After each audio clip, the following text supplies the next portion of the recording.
Welcome back to Hannity. So if there weren't enough problems emerging about the president's health care law, there is now undercover video of government employees actually encouraging people to lie on their health care applications.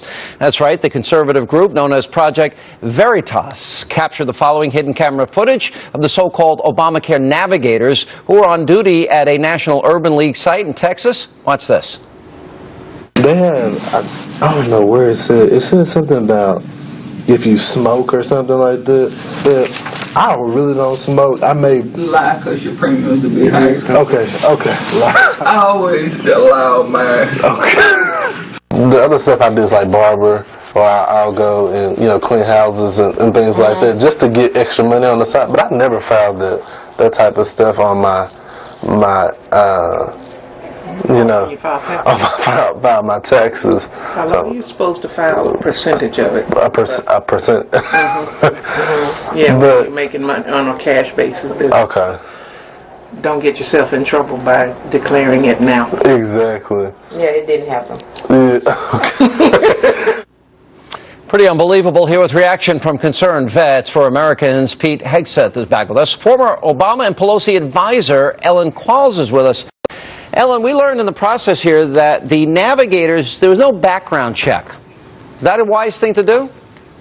I think there is a background check. They can't police every one of them, and no question here, as a Democrat, I'd have to say stipulated these folks shouldn't be doing that. That's not true, because we were told that there was no criminal background check of the people that are hired as the navigators. Senator Cornyn was questioning. I don't know if it's a criminal background check. There might be another kind of background check. Okay, don't you think a criminal background check when you're giving out information that could be used for identity theft, don't you think that's a pretty smart thing to do in a situation like this? Yeah, I guess so. Yeah. This is what I was going to say. It's stipulated these folks are doing the wrong thing and we should get rid of them. But that's, this is looking that's nice of you at to a very say small now. fringe. Is that sort of like Nancy Pelosi you used to work for? If you got to pass a law to find out what's in it? We got to hire the, doesn't that sound like every other screw up that we've had up to this point? No, either we fire these folks and they could go work on Wall Street and help the $190 billion worth of income that's hidden offshore by affluent people from underreporting income each year. We're not talking about Wall Street. Aren't you embarrassed? You support a plan we spent 3 years and hundreds of millions of dollars, and you got three techies that are in college that did a better site in 3 days? Sean, we're all embarrassed as Democrats, but we love the plan. We love the plan because, you know what, history lesson, this was the Republican plan in the early 90s. That's why it's no Republican supported this. Not one Republican voted for this. In the early 90s during the Clinton administration, that's this was the let's fix the private insurance system and make it work instead of making it a government system. All right, so the president said if you like your plan, you can keep your plan. Is that true or is that not true? It's true for 95% of Americans. I didn't ask you if it's true for 90%. He didn't say for 5%. And by the way, your number's wrong. Can every American that likes their plan keep their plan? That's what the president promised, isn't it? The ones who have, mostly through the individual, which was the broken marketplace. I didn't ask you about that. The president said if you like your plan, you can keep your plan, period. Did he tell the truth? He told the truth for the 95%. Told the truth for the 95%. He lied to the other 5%. When he said, if you like your doctor, you can keep your doctor. He probably misspoke. He probably misspoke 30 times? Probably misspoke 30 times. 30 times? Peter.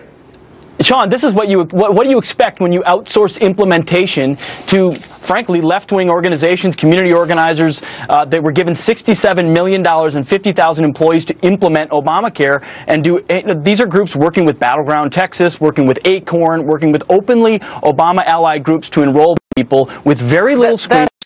Background check. It isn't wrong. It's out and out lawless. Acorn doesn't even exist anymore.